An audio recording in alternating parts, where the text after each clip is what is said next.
అందరికీ నమస్కారం. నా పేరు శరధృతి. మా అమ్మగారి పేరు లక్ష్మీ ప్రసన్న. మా నాన్నగారి పేరు మనోహర్. మా గురువుగారి పేరు సుధావాణి గారు. నేనిప్పుడు 4 మాడ్యూల్ చెప్పబోతున్నాను. अपरेयमितस्त्वन्याम् अपरेयमितस्त्वन्यां प्रकृतिं विद्धि मां मे परां जीवभूतं महाबाहो ययेदं धार्यते जगत् एतद्योनीनि भूतानि सर्वाणीत्युपधारय अहं कृत्स्नस्य जगतः प्रभवः प्रलयस्तथा मत्तः परतरं नान्यत् किञ्चिदस्ति धनञ्जय मयि सर्वमिदं प्रोक्तं सूते मणिगणा इव रसोऽहमप्सु कौन्तेय प्रभास्मि शशिसूर्ययोः प्रणवः सर्ववेदेषु शब्दः के पौरुषं नृषु न माम् दुष्कृतिनो मूढाः न माम् दुष्कृतिनो मूढाः न मां दुष्कृतिनो मूढाः प्रपद्यन्ते नराधमाः माययापहृतज्ञानाः आसुरं भावमाश्रिताः चतुर्विधा भजन्ते मां जनाः सुकृतिनोऽर्जुन आर्तो जिज्ञासुरर्थार्थी ज्ञानी च भरतर्षभा तेषां ज्ञानी नित्ययुक्तः एकभक्तिर्विशिष्यते प्रियो हि ज्ञानिनोत्यर्थम् आत्मानं अहम् अहं स च मम प्रियः उदारः सर्व एवैते ज्ञानी त्वात्मैव मे मतम् आस्थितः स हि युक्तात्मा मामेव नुत मां गतिम् बहूनां जन्मनामन्ते ज्ञानवान् मां प्रपद्यते वासुदेवः सर्वमिति स महात्मा सुदुर्लभः कामे नाहम् स्थैर्यत प्रकाशः सर्वस्य नाहम् प्रकाशः सर्वस्य नाहं प्रकाशः सर्वस्य योगमाया समावृतः मूढोऽयं नाभिजानाति लोको मामजमव्ययम् वेदानां समतीतानि वर्तमानानि चार्जुन भविष्यानि च भूतानि मां तु वेद न कश्चन इच्छाद्वेषसमुत्थेन द्वन्द्वमोहेन भारत सर्वभूतानि सम्मोहं सर्गे यान्ति परन्तप येषां यज्ञः तन्मगतं कथम् पापं गोत्र येन अधियज्ञः कथम् गोत्र अधियज्ञः कथं कोत्र देहेऽस्मिन् मधुसूदन प्रयाणकाले च कथं ज्ञेयोऽसि नियतात्मभिः श्रीभगवानुवाच अक्षरं ब्रह्म परमं स्वभावोऽध्यात्ममुच्यते भूतभावोद्भवकरः विसर्गः कर्मसंज्ञितः अधिभूतं क्षरो भावः पुरुषश्चादिदैवतम् अधियज्ञः अधियज्ञोऽहमेवात्र देहे देहभृतां वरा अन्तकाले च मामेव स्मरन्मुक्त्वा कलेवरम् यः प्रयाति समद्भावं याति नास्त्यत्र संशयः सर्वद्वाराणि संयम्य सर्वद्वाराणि सर्वद्वाराणि संयम्य मनोहृदि निरुध्य च मूर्ध्याध्यायात्मनः प्राणम् आस्थितो योगधारणम् ओमित्यैकाक्षरं ब्रह्म व्याहरन् मामनुस्मरन् यः प्रयाति त्यजन् देहं स याति परमां गतिम् अनन्य अनन्यचेता सततं यो मां स्मरति नित्यशः तस्याहं सुलभः पार्थ नित्ययुक्तस्य योगिनः मामुपेत्य पुनर्जन्म दुःखालयमशाश्वतं नाप्नुवन्ति महात्मानः संसिद्धिं परमां गताः आब्रह्मभुवनाल्लोकाः पुनरावर्तिनोऽर्जुन मामुपेत्य तु कौन्तेय पुनर्जन्म न विद्यते अग्निर्ज्योतिरः सहस्र शुक्लः अग्निर्ज्योतिरः शुक्लः अग्निर्ज्योतिरः शुक्लः षण्मासा उत्तरायणं तत्र चान्द्रं तत्र प्रयाता गच्छन्ति ब्रह्म ब्रह्मविदो जनाः धूमो रात्रिस्तथा कृष्णः षण्मासा दक्षिणायनं तत्र चान्द्रमसं ज्योतिः योगी प्राप्य निवर्तते शुक्लकृष्णे गतिहेते जगतः शाश्वते मते एकया यात्यनावृत्तिम् अन्यया वर्तते पुनः नैते श्रुति पार्थ जानन् योगी मुह्यति कश्चन तस्मात् सर्वेषु कालेषु योगयुक्तो भवार्जुन वेदेषु यज्ञेषु तपस्सु चैव दानेषु यत् पुण्यफलं प्रदिष्टम् अत्येति तत्सर्वमिदं विदित्वा योगी परं स्थानमुपैति चाद्यम् ॐ तत्सदिति श्रीमद्भगवद्गीतासु उपनिषत्सु ब्रह्मविद्यायां योगशास्त्रे श्रीकृष्णार्जुनसंवादे अक्षरपरब्रह्मयोगो नाम अष्टमोऽध्यायः। यथाकाशस्थितो नित्यम्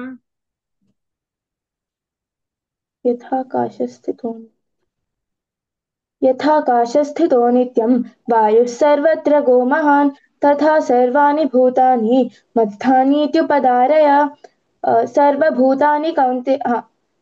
सर्वभूतानि कौन्तेय प्रकृतिं यान्ति मामिकां कल्पक्षये पुनस्तानि कल्पादौ विसृजाम्यहम् प्रकृतिं स्वामवष्टभ्य विसृजामि पुनः पुनः भूतग्राममिमं कृत्स्नम् अवशं प्रकृतेर्वशात् न च मां तानि कर्माणि निबध्नन्ति धनञ्जय उदासीनवदासीनम् असक्तं तेषु कर्मसु मया दक्षेण प्रकृतिः सूयते सचराचरं हेतुनानेन कौन्तेय जगद्विपरिवर्तते अवजानन्ति मां मूढाः मानुषीं तानुमाश्रितां परं भावमजानन्तः मम भूतमहेश्वरम् मोघाशामोघकर्माणः मोघज्ञानाविचेतसः राक्षसीमासुरीं चैव प्रकृतिं मोहिनीं श्रिताः महात्मनस्तु मां पिताहमस्य पार्थ जगतः पिताहमस्य जगतः पिताहमस्य जगतः माता धाता पितामहः वेद्यं पवित्रमोङ्कारः ऋक्सामयजुरेव च गतिर्भर्ता प्रभुः साक्षी निवासः शरणं सुहृत् प्रभवः प्रलयस्थानं निधानं बीजमव्ययम् तपाम्यहमहं वर्षं निगृह्णामि मृत्युजामि च अमृतं चैव मृत्युश्च सदसच्चाहमर्जुन त्रैविद्या मां सोपमाः पूतपापाः यज्ञैरिष्ट्वा स्वर्गतिं प्रार्थयन्ते ते पुण्यमासाद्य सुरेन्द्रलोकम् अश्नन्ति दिव्यान् दिवि देव भोगान् ते तं भुक्त्वा स्वर्गलोकं विशालं क्षीणे पुण्ये मर्त्यलोकं विशन्ति एवं त्रयी धर्ममनुप्रपन्नाः गतागतं कामकामा लभन्ते येऽप्यन्यदेवता भक्ताः యజంతే ఇంకోటి ఉంది తేతం భుక్త్వా మళ్ళీ చెప్పు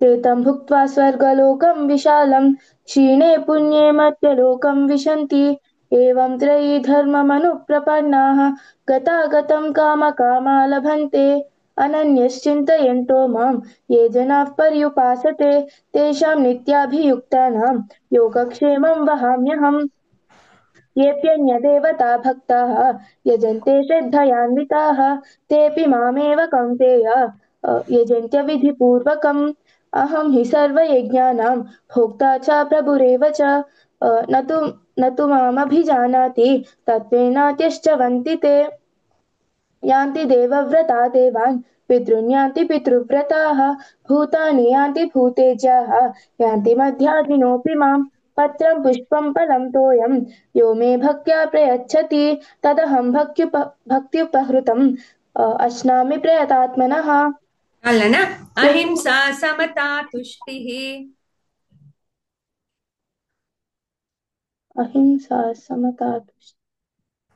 अहिंसा समता तुष्टिः तपोदानं यशो यशः भवन्ति भावा भूतानां मत्त एव पृथग्विधाः महर्षयस्तप्त पूर्वे चत्वारो मनवस्तथा मद्भावा मानसा जाताः येषां लोक इमाः प्रजाः एतां विभूतिं योगं च मम यो वेत्ति तत्त्वतः सोऽविकम्पेन योगेन युज्यते नात्र संशयः अहं सर्वस्य प्रभवः मत्तः सर्वं प्रवर्तते इति मत्वा भजन्ते मां बुधा भावसमन्विताः मच्चित्ता मद्गता प्राणाः बोधयन्तः परस्परं कथयन्तश्च मां नित्यं तुष्यन्ति च रमन्ति च तेषां सततयुक्तानां भजतां प्रीतिपूर्वकं दधामि बुद्धियोगं तं येन मामुपयान्ति ते।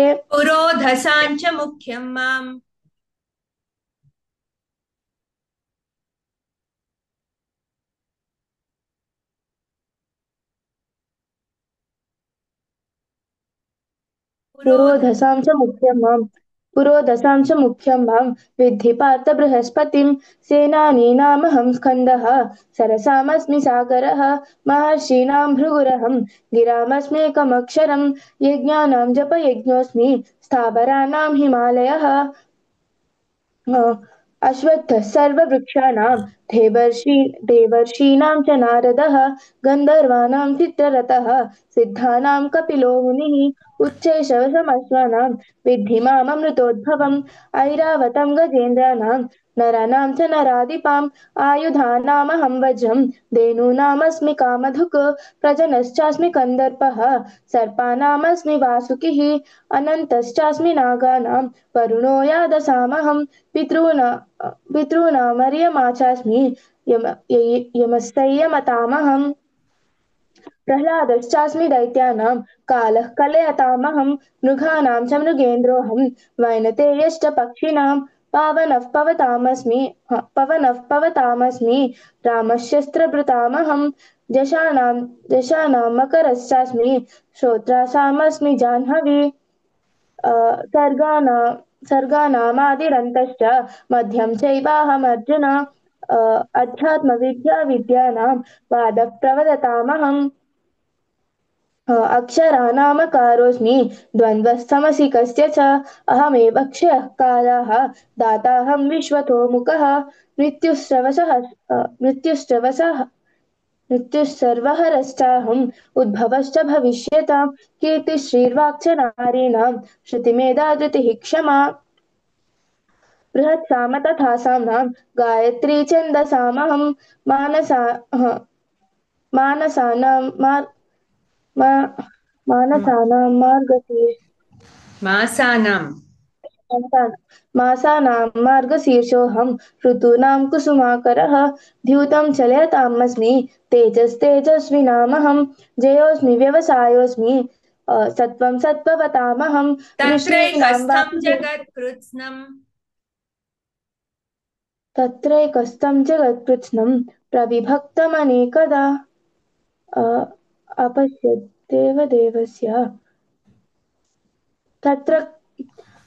तत्र कस्तं जगत्कृत्स्नं प्रविभक्तमनेकदा अपश्यद्देवदेवस्य। शरीरे पाण्डवस्तथा ततः विस्मयाविष्टः हृष्टरोमा धनञ्जयः। प्रणम्य शिरसा देवं कृताञ्जलिरभाषत। अर्जुन उवाच पश्यामि देवांस्तव देवदेहे सर्वांस्तथा भूतविशेषसङ्घान्। ब्रह्माणमीशं कमलासनस्थं ऋषींश्च सर्वानुरगांश्च दिव्यान्। किरीटिनं गदिनं अनेकबाहूधरवक्त्रनेत्रं पश्यामि त्वा सर्वतोऽनन्तरूपं। नान्तं न मध्यं न पुनस्तवादिं पश्यामि विश्वेश्वर विश्वरूप। किरीटिनं गदिनं चक्रिणं च तेजोराशिं सर्वतो दीप्तिमन्तं। पश्यामि त्वा दुर्निरीक्ष्यं समन्तात् दीप्तानलार्कद्युतिमप्रमेयं। त्वमक्षरं परमं वेदितव्यं त्वमस्य विश्वस्य परं निधानं। त्वमव्ययः शाश्वतधर्मगोप्ता सनातनस्त्वं पुरुषो मतो मे। दंष्ट्राकरालानि च ते मुखानि दंष्ट्राकरालानि च ते मुखानि दृष्ट्वैव कालानलसन्निभानि। दंष्ट्राकरालानि च ते मुखानि दृष्ट्वैव कालानलसन्निभानि। दिशो न जाने न लभे च शर्मा प्रसीद देवेश जगन्निवास। अमी च त्वा धृतराष्ट्रस्य पुत्राः सर्वे बलिपालसङ्घैः। भीष्मो द्रोणः सुपुत्रस्तथासौ सहस्मदीयैरपि योधमुख्यैः। वक्त्राणि ते त्वरमाना विशन्ति दंष्ट्राकरालो सदृश्यन्ते चूर्णितैरुत्तमाङ्गैः। यथा नदीनां बहवो तथा तवामि नरलोकवीराः विशन्ति वक्त्राण्यभिविज्वलन्ति यथा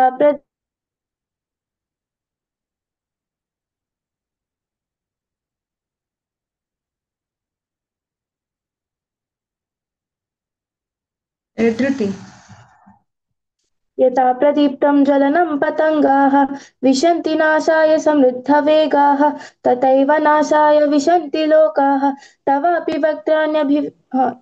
वक्त्राणि समृद्धवेगाः द्रोणं देदीप्यते च भीष्मं व्रतमासः च जयद्रथं च द्रोणं च भीष्मं च जयद्रथं च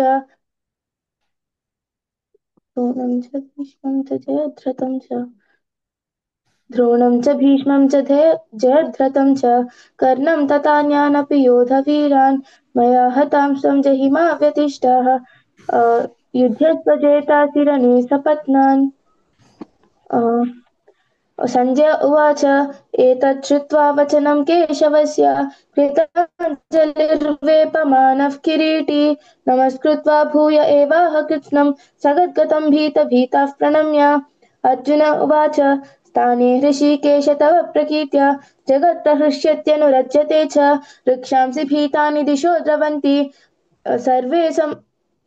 सर्वे नमस्यन्ति च सिद्धसङ्गाः कस्माच्च तेन न अदृष्टपूर्वं हृषितोऽस्मि दृष्ट्वा अदृष्टपूर्वं हृषितोऽस्मि दृष्ट्वा भयेन च प्रव्यथितं मनो मे तदेव मे दर्शय देवरूपं प्रसीद देवेश जगन्निवास किरीटिनं गदिनं चक्रहस्तम् इच्छामि त्वां द्रष्टुमहं तथैव तेनैव रूपेण चतुर्भुजेन सहस्रबाहो भव विश्वमूर्ते श्रीभगवानुवाच मया प्रसन्नेन तवार्जुनेदं रूपं परं दर्शितमात्मयोगात् तेजोमयं विश्वमनन्तमाद्यं यन्मे त्वदन्येन दृष्टपूर्वम् न वेदयज्ञानदनयैर्न दानैः न च क्रियाभिर्न तपोभिरुग्रैः एवं रूपः शक्य अहं नु लोके द्रष्टुं त्वदन्येन कुरु प्रवीरा माथे व्यथा मा च विमूढभावः दृष्ट्वा रूपं घोरमीदृन्ममेदं व्यपेतभिः प्रीतमनः पुनस्त्वं तदेव मे रूपमिदं प्रपश्य सञ्जय उवाच इत्यार्जुनं वासुदेवस्तथोक्त्वा स्वकं रूपं दर्शयामास भूयः आश्वासयामास च भीतमेनं भूत्वा पुनः सौम्य वपुर्महात्मा अर्जुन मत्कर्म उवाच कृन्मत्परमः मत्कर्म कृन्मत्परमः मद्भक्तः सङ्गवर्जितः निर्वैरः सर्वभूतेषु यः स मामेति पाण्डव ॐ तत्सदिति श्रीमद्भगवद्गीतासु उपनिषत्सु ब्रह्मविद्यायां योगशास्त्रे श्रीकृष्णार्जुनसंवादे विश्वरूपसन्दर्शनयोगो नाम एकादशोऽध्यायः నన్ను బాగా చెప్పావు మెమరీ చాలా బాగుంది కొన్ని చోట్ల మైనర్ మిస్టేక్స్ ఉన్నాయి ఒకసారి 7th చాప్టర్ లో 4th శ్లోక చెప్పమా భూమి రాపోనలో వాయు भूमिरापो नलो वायुः खं मनो बुद्धिरेव च अहङ्कार इतीयं मे भिन्ना प्रकृतिरस्तदा ఓకే బానే ఉంది 18th కూడా సెవెంత్ చాప్టర్ లోనేనా ఉదా ఆ శ్లోకం 18th ఉదాహర ఆ, ఆ. ఉదారస్తర్వ ఏవైతే జ్ఞాని ఉదార ప్రాజ్ఞ కాదు ఉదారా సర్వ ఏవైతే అక్కడ దీర్ఘం ఉంది రా ఉదార ఓకే ఉదారా సర్వ ఏవైతే ఇందాక కూడా ఉదారా అని చెప్పా అందుకే అది చెప్పమన్నా 26th వేదాహ అని చెప్పు వేద వేదాహం వేదాహం సమతీతాని వర్తమానాని చార్జున భవిష్యాని చ భూతాని మాం తు వేద న కశ్చన ఇందాక వేదాహాం అన్నావు ఇప్పుడు బాగానే చెప్పావు ఓకే చాప్టర్ 8 లో 27th శ్లోక 27 నైతే నైతే శృతి పార్థ జానన్ నైతే శృతి కాదు శృతి సాకి రుత్వం సో అది షార్ప్ గా ఉండాలి నైతే శృతి పార్థ జానన్ శృతిలా చెప్పకూడదు శృతి ఓకే, అండర్లైన్ చేసుకో, అది ఇంపార్టెంట్. ఓకే. శృతి అని చెప్తున్నావు, శృతి కాదు శృతి. చాప్టర్ 9 లో సర్వభూతాని కౌంతేయ చెప్పు. సర్వభూతాని కౌంతేయ సర్వభూతాని కౌంతేయ ప్రకృతిం ప్రకృతి. ప్రకృతిం యాంతి మాం. కరెక్టే, ఇందాక చెప్పాను. కరెక్టే చెప్తున్నావు ఇప్పుడు కూడా. ప్రకృతిమ్యాంతి మామికం కల్పక్షయే పునస్తాని. ఆ పునస్తని అన్నావు ఇందాక, పునస్తాని దీర్ఘం మిస్ చేసావు ఇందాక. ఓకే, లేకపోతే పునస్తాని అన్నట్టున్నావు, ఏదో మిస్టేక్ చేసావు అక్కడ, స్థా దగ్గర ఏదో మిస్టేక్ చేసావు, చూసుకో. తర్వాత 11th, అవజానంతి మా మూఢాః. అవజానంతి మాం మూఢాః. అవజానంతి మాం మూఢాః మానుషీం తనుమాశ్రితాం పరం భావమజానంతం. తనుమాశ్రితాం కాదు, తనుమాశ్రితం. అదొకటి. నెక్స్ట్ 19 తపామ్యహమహం వర్షం చెప్పు. తపామ్యహమహం వర్షం నిగృహామ్యుత్స్యజామి చ. కరెక్ట్ చెప్పావు. మ్యుత్సృజామి చ, ఇందాక మృత్ అన్నావు, మృత్ కాదు మ్యుత్, మ్యుత్సృజామి చ. ఓకే, అది ఈ మిస్టేక్స్ చేయకూడదు. ఇందాక నైతే శృతి పార్థ జానన్, ఇక్కడ కూడా నిగృహ మ్యుత్సృజామి చ. 20 కూడా 20 చెప్పు. త్రైవిద్యామాం. త్రైవిద్యామాం సోపమా పూత పాపాః. సోపమా కాదమ్మా, సోమమా, సోమపాఫ్. నువ్వు సోపమాఫ్ అంటున్నావు. ఓకే, చేంజ్ చేస్తా, కరెక్ట్ గా చెప్పు. సోమపాఫ్ పూత పాపాః. ఓకే, 22 కూడా ఏప్యన్న దేవ, సారీ అనన్య, ఆ శ్లోకం చెప్పు. అనన్యశ్చింతయంతో మాం. అనన్యాశ్చింతయం, అనన్య కాదు, అనన్యాశ్చింతయంతో మాం ఏ జనాః పర్యుపాసతే. ఓకే, అక్కడ దీర్ఘం మిస్ అయింది. ఇటు అన్ని ఇట్లాగే దీర్ఘాలు ఐదర్ మిస్ చేసావు, లేకపోతే కొంచెం చోట్ల పెట్టావు లేనివి. నా 24th, అహం హి సర్వయజ్ఞానాం చెప్పు. అహం హి సర్వయజ్ఞానాం భోక్తా చ ప్రభురేవ చ. భోక్తా చ ప్రభురేవ చ. భోక్తా చ అంటే దీర్ఘం వినిపిస్తుంది, సో భోక్తా చ ప్రభురేవ చ. ఓకే,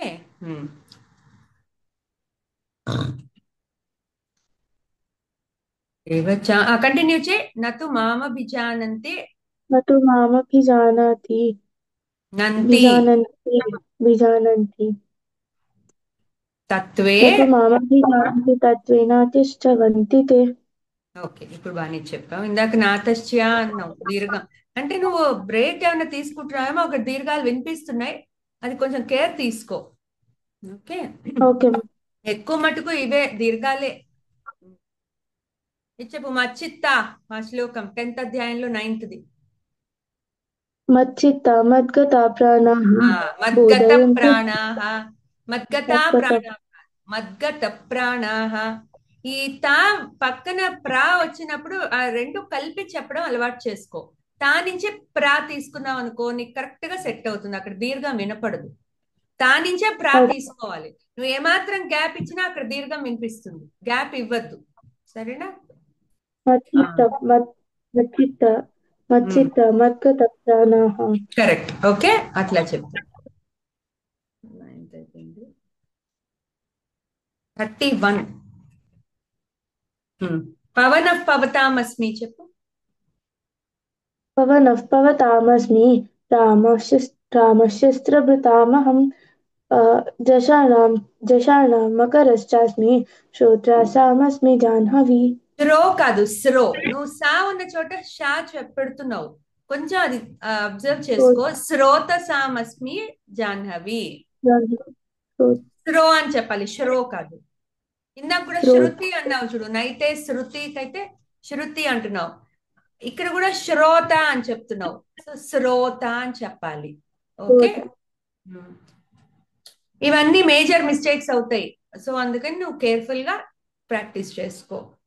మెమరీ అయితే ఓకే మ్యామ్. బాగుంది, ప్రాబ్లం ఏం లేదు. సో ఇది కొంచెం చూసుకో. తర్వాత ఓకే మ్యామ్. 33 అక్షరాణ అక్షరాణామకారోస్మి. అక్షరానామకారోస్మి ద్వంద్వః సమసికస్య చ అహమేవ ద్వంద్వస్సామాసికస్య చ, అక్కడ కూడా మళ్ళీ దీర్ఘమే, ద్వంద్వస్సామాసికస్య చ. ఓకే, తర్వాత 34 మృత్యు సర్వహరశ్చాహం చెప్పు. మృత్యుః సర్వహరశ్చాహం ఉద్భవస్ ఉద్భవత్ ఉద్భవశ్చ ఉద్భవత్ ఉద్భవశ్చ భవిష్యతాం కీర్తిశ్రీర్వాక్ చ నారీణాం శృతిమేధా ధృతిః క్షమా ఇక్కడ కూడా మళ్ళీ శ్రు అంటున్నావు, స్మృతిర్మేధ. శృతిర్మేధా ధృతిః క్షమా. సో ఇవి చాలా, ఈ 3 చోట్ల ఎక్కడైతే సా వచ్చిందో నువ్వు షా చెప్తున్నావు, అది కేర్ఫుల్ గా చూసుకో. ఓకే, నెక్స్ట్ చాప్టర్ 11 లో 26th 11th బాగానే చెప్పావులా అక్కడక్కడ. అమీచత్ అది చెప్పు 26. అమీఘత్వం ధృతరాష్ట్రస్య పుత్రాः ఇంకోసారి సర్వే చెప్పు, అమీ అమీ సమేవావనిపాలసంగైः ఒక్కసారి భీష్మో మళ్ళీ చెప్పు. ద్రోణస్సూతపుత్రస్తథాసౌ సహస్మదీయైరపి యోధముఖ్యైః. ఇక్కడ అమీ చత్వాం వినిపిస్తోందా శరదృతి?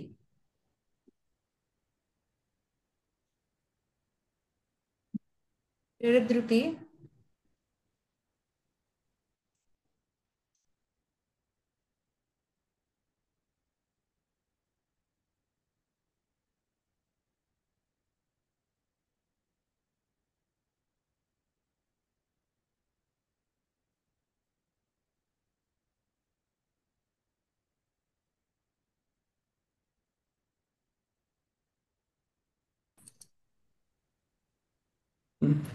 సో ఈయనైతే ఈ అమీ చత్వాం ధృతరాష్ట్రస్య పుత్రాః, త్వాం దీర్ఘం ఉంది, నువ్వు అది సరిగ్గా చెప్పట్లేదు. తర్వాత అట్లాగే సహస్మదీయై అంటున్నావు, అది సహాస్మదీయై, హాకి దీర్ఘం, సహాస్మదీయై రపియోధ ముఖ్యై. ఓకే, ఇంకా లాస్ట్ది 50th శ్లోక, అదొక్కటి చెప్పమా, అదొక్కటి చెప్పేస్తే ఇంకా క్లోజ్ చేద్దాం. ఇత్యర్జునం ఇత్యర్జునం వాసుదేవస్తథోక్త్వా స్వకం రూపం దర్శయామాస భూయః ఆశ్వాసయామాస చ భీతమేనం భూత్వా పునః సౌమ్య వపుర్మహాత్మా. గుడ్ నాన్న, బాగా చెప్పావు. అంతే, ఈ కరెక్షన్స్ ఇవి చూసుకో, సా వచ్చిన చోట షా రాకుండా చూసుకో. అండ్ మెమరీ బాగుంది, సో నీకు టెన్షన్ కూడా చాలా మటుకు తగ్గిపోయింది ఇదివరకుతో కంపేర్ చేస్తే. బాగా చెప్పావు. ఈ చిన్న చిన్న మైనర్ ఓన్లీ దీర్ఘాల్లో వచ్చాయి నీకు మిస్టేక్స్, ఇంకెక్కడ రాలా. మహాప్రాణాలు కూడా బాగా చెప్తున్నావు. అలా దీర్ఘాలు ఉన్న చోట తీసేస్తున్నావు, లేని చోట పెడుతున్నావు. ఒకసారి చూసి చదువుతూ ఉండు ఒక 4-5 times, తర్వాత నీకు అవి ప్లేస్మెంట్స్ వచ్చేస్తాయి. ఓకేనా? ఓకేనా, all the best. Okay, bye. Thank you.